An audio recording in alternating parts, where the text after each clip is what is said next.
we've been focusing a lot of sort of the drama online, but there's also fantastic companies being built.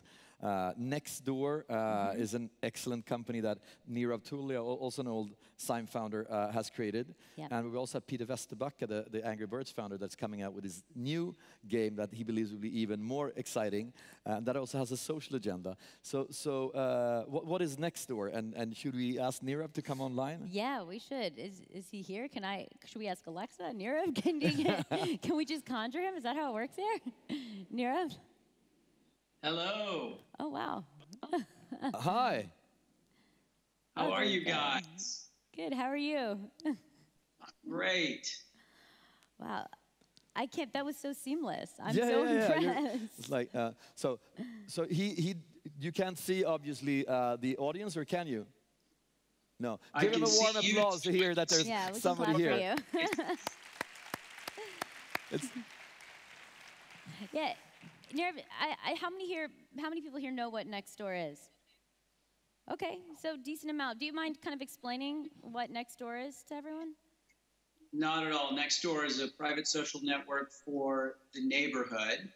We all know Facebook to communicate with friends, LinkedIn to connect with colleagues, Twitter to follow people whom we find interesting. But until Nextdoor, there wasn't an easy way to use a social platform to connect with what we believe is one of the most important communities of them all, and that is the community right outside our front doors. So it's a way to communicate with neighbors, to get things done and make the neighborhood better for everyone involved.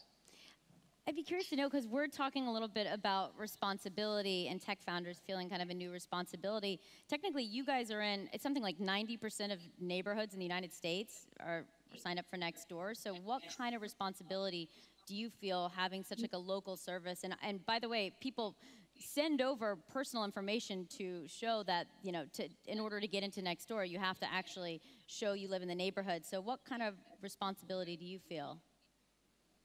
Well, we've had a pretty good run in the United States and recently have started to expand to Western Europe. In the US, as you said, almost 90% of neighborhoods use Nextdoor. And to join the service, you have to give us your physical address. And then we verify that you live at that physical address, and all the conversations between you and your neighbors remain private. So we have quite a responsibility to protect your personal information, and that's something that we take very seriously. All of the conversations, as I mentioned, are completely private. None of the material that you find on Nextdoor can be accessed through Google or social sharing on other social networks. And so it's a private space. Not that people are necessarily sharing confidential information, but we're trying to proxy the real world. We're trying to make it feel like a place where it's safe to share the sorts of things online that you would share offline if you were sitting on your front porch or if you were walking across the street to visit one of your neighbors. And because the social network is less about self-expression, it's less about your friends and more about utility, it is a social network that's used in times of crisis. And so we have quite a responsibility to keep our service up. As many of you probably know, there have been a number of hurricanes recently in the United States, particularly in the Houston, Texas area. And in that area, there was such a disaster going on at the time of the hurricane that 911, the emergency hotline, actually was overburdened and went down. And the Federal Emergency Management Agency, FEMA, the association or the agency in the U.S., they started to rely on Nextdoor. The Sheriff's Department, the Police Department started to rely on Nextdoor to get critical information out to residents. And so we have quite a responsibility, both on one hand, to protect our members' private information, where they live, their real names. And then on the other hand, we have quite a responsibility to, in some ways, provide this utility, this social utility that almost acts as a kind of infrastructure, particularly in times of crisis. But and I lived part of the year in Miami, and during the hurricane there, everybody was living on Nextdoor. What are some of the, we also discussed scale-ups here and the art of growing a company really fast, and there you are a master. You were part of creating opinions, shopping.com before this, and have done a lot of other interesting things. Why do you think you, first give a sense of scale for people in the audience, and then explain how could you grow that fast? What were the sort of the secret buttons you were pushing on to leave everybody else behind?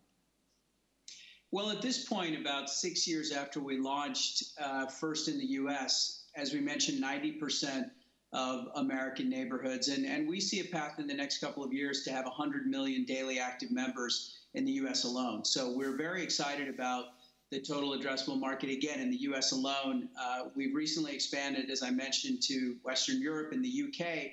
Already 50% of neighborhoods in all 4 countries in the United Kingdom are using Nextdoor. So we have figured out a playbook for scaling local, which is something that's actually quite difficult. And so when we think about growing, we're focused a lot more on, I would say, quality growth than fast growth. And it's been that way from the very beginning.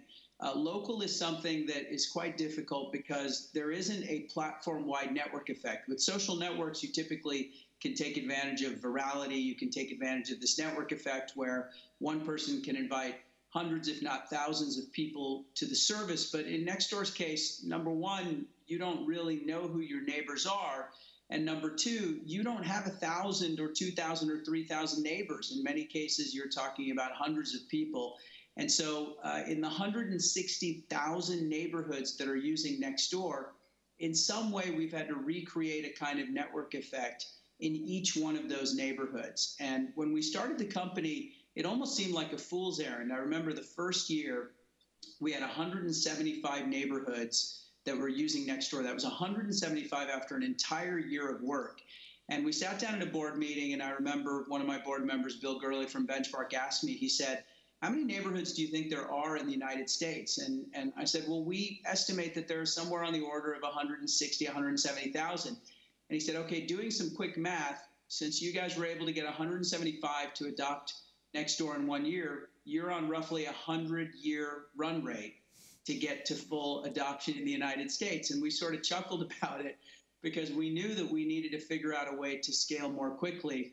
But at the beginning, it was more about quality and developing that playbook. I think in general, if you can develop a playbook, a kind of routine or a formulaic system for replicating growth, then it's something that when time goes on, you can compound and grow very quickly. But in those early days, I would say it's more about doing the unscalable things and focusing on quality, not quantity. I think an important, you mentioned Bill Gurley. What's interesting and what I've always thought about entrepreneurs, the best entrepreneurs know when they're failing and when to pivot. And I read something you said, you might get angry at me for saying this, but you read something about, you said that Bill Gurley basically challenged your manhood at some point because at one point you woke up, so before Nextdoor was Nextdoor, there was another company called Fanbase. You'd taken a lot of money, you had a lot of pressure to make a successful company, and you woke up one morning and you were like, well, this isn't working. So as a founder, because it all looks good from afar when you have $1 billion company, but take us to that moment where things weren't going well, where you kind of had to question it, and where your biggest investor, one of the most famous investors in Silicon Valley, challenges your manhood. Yeah, it's always easy to look back at a company's history after you've achieved something and forget the struggles that you had in the early days. And yet the truth is companies are never a straight line. There are always lots of ups and downs. And in our case at Nextdoor, we're quite lucky because the company was created through a failure. I had been an entrepreneur in residence at Benchmark. I'd worked with Bill in the past. And we had come up with an idea, my co-founders and I, to try to revolutionize the world of sports. And we had an idea for a company called Fanbase. We raised a lot of money from Benchmark. We did a lot of press. And we had a little bit of a false positive. Within 6 months, I mean, speaking of fast scaling growth, within 6 months, we had 15 million users. And so we thought we were onto something. But a year later, so 18 months in total, it was pretty clear that the company was not going anywhere. It wasn't something that ultimately would feel like an essential resource or utility for its users. And so my co-founders and I were tired, and we were stung a little bit because we had been banging our heads against a wall and nothing was really working. And I went back to Bill and I said, look, we're going to give the money back. We don't think this is going to work. It's not a great use of our time. It's not a great use of your time. It's not like we're just giving up. We've tried the last 6 months, every single thing that we can think of to try to turn this around, but it's not working. And I said, maybe I just need to take a vacation and clear my head, and then I can come back 6 or 7 months from now and try it again. And he said, look, you're an entrepreneur. You've put together a great team. You have the capital.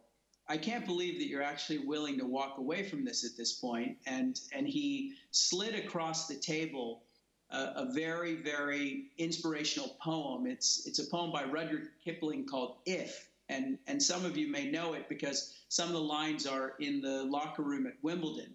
And it's really about confronting fears and in some ways challenging one's own manhood. And in many ways, it's what entrepreneurship is all about. And so Bill was saying through this poem and through his words that it was okay to fail, but why not give it another shot? Because that's really what entrepreneurship is all about. And if you have the team, if you have the right people around you, if you have the funding, if you have the support, you really have no excuse. You should give it another try, and that's what we did, and we were lucky enough to come up with the idea for Nextdoor.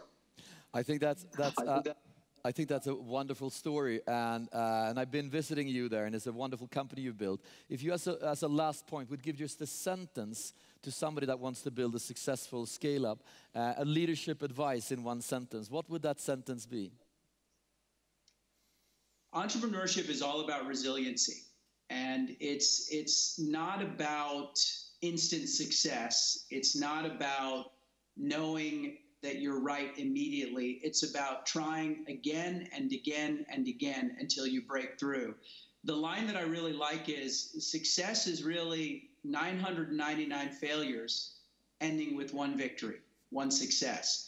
And so if you keep that in mind and you keep at it, you keep trying, and you stay alive, it's really about staying alive, whether that's through funding or your energy or your team that you have around you. If you stay alive, you will ultimately get to the right place. Thank you very much, Nirav, and good luck. Not that you need it, but thank you very much for sharing. Good morning. We're switching over to, he was before the mighty eagle of the Angry Birds company, Rovio. They created a more successful game than anybody else, and now he's back with his new venture. Peter Vesterbacka.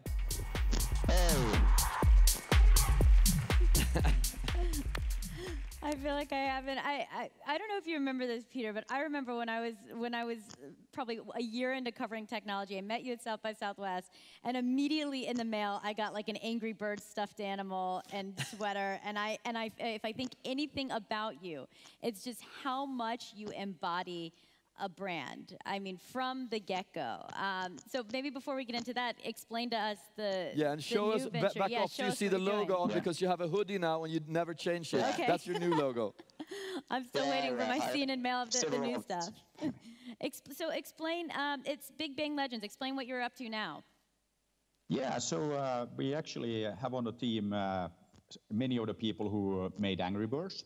And we made a few hit games, and then we figured that kind of like been there, done that. So we wanted to actually make it a bit more challenging. So we decided to add learning and education into the mix.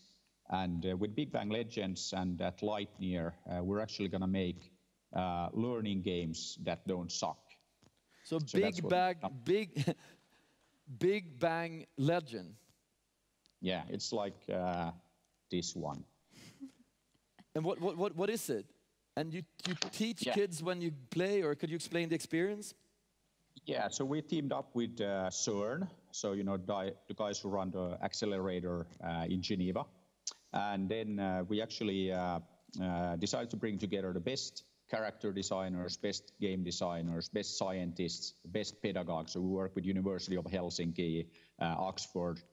And you download the game and you start playing, and it's, of course, a fantastic game.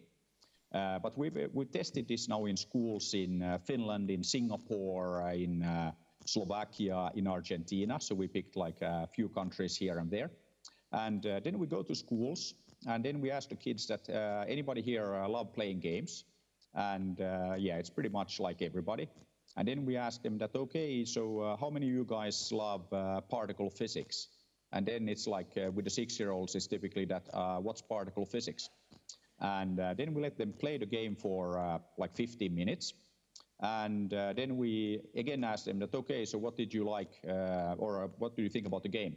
And we had like a couple of weeks ago, we're here at the school in Helsinki, and one of the 12-year-old girls said that it's like the best game ever. And then we asked them that, okay, so you really loved the game, but did you learn anything? And then the kids typically say, no, we didn't learn anything. And then, of course, I mean, if you're making learning games, you get like a bit concerned that, they love the game, but they didn't learn anything. But then so it's kind of like a bit scary, but we've seen this many times now, so we're like, we know the reaction. And then we asked them that, okay, you didn't learn anything, but could you tell us how many quarks in a proton? And I don't know like about the audience here and if you all kind of like know, but typically I didn't know this, I didn't remember that from like physics in school or anything. But anyway, so all the kids, consistently, be it in Finland, in Singapore, in Argentina, or Slovakia, they all raise their hands and say, yeah, of course, 3 quarks in a proton. And then we say, okay, so could you name 5 atoms, 5 of the characters, like this guy that you found in the game? And then they go, of course, like hydrogen, helium, lithium, and so on. So they basically learned all of these things in like 15 minutes. And then the teacher's reactions it's also universal. So they always say that they've never seen the kids learn so much so fast. So it's pretty amazing. Whoa, wow, sounds really cool. I love the learning aspect. I'd be curious to know, what I've mentioned before, how you just kind of embody a brand. You look at your early work at Angry Birds. Angry Birds has been turned into movies, TV shows, theme parks. Apart from wearing the hoodie, which you are very good at, what would you say is the key to building a household brand and to building something? What advice would you give to people who want to build a brand like that? Yeah, I've always said that you kind of like have to live the brand. So I think that's kind of like a good start. But then I think also, especially if you're coming from games, I've always said that if you're serious about making games, you have to be serious about marketing, about branding, because there's like 700 new games hitting the App Store every single day. So, it's pretty tough, and you have to stand out. And I think that for me, branding has always been about standing out and creating something that is memorable. And if you take Angry Birds, I mean, of course, the characters are, fantastic, and that's kind of like why we started to do the game. I mean, Jaakko Iisalo, Jaska, the game designer at Rovio, he drew the bird characters, and nobody understood the game, but everybody said that, okay, we have to build a game around those birds. So we started with the characters. But then if you look at, all the markets, they're very, very crowded. So you have to stand out and you have to be remembered. So with Angry Birds, the brand itself, when you hear it the first time, of course, you immediately ask yourself, why? Why are the birds angry? And once you ask that question, we're stuck in your head forever. So that's how it works. If you would give one advice to somebody that wants to be a scale-up entrepreneur and build a global, fantastic company with millions of users, what would that advice be? Yeah, so I mean, a good starting point is that you get a team together in Helsinki or Stockholm. So obviously those are like the places to be. And then, you find the talent. I mean, if you look at Helsinki, there's nowhere else where you have a higher density of games talent, like anywhere on the planet. And I mean, if you look at, Stockholm and the number of unicorns and all of that, I mean, it's no coincidence. We have fantastic people, fantastic talent. So that is what you really need for any startup, for any scale-up. And you need to have an environment where, you can scale. And I think I'm a bit worried about you guys in Stockholm with all the housing prices and all of that it's kind of like putting a cap on the growth. Luckily, we don't have that problem in Helsinki, so, welcome here if you want to scale. And I know that Ulla has some plans for that. But anyway, I think that, you have to be where the talent is, and you have to have a place where you can, attract the talent. And then in the end, I think it's all about, having the attitude. So, nobody believed me early days of Rovio when I said, okay, we're going to go for 100 million downloads. And I was told that it's impossible. Nobody has done that before. And whatever. And then we just did it. And now, if you look at the Angry Birds example, it's like 4 billion.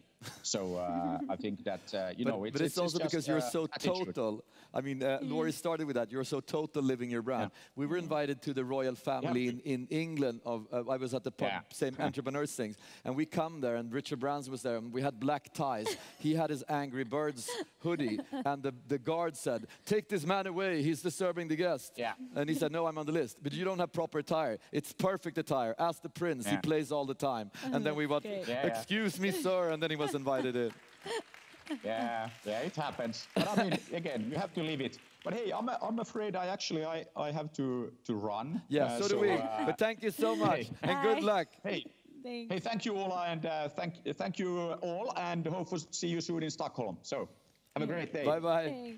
Thanks. Bye bye.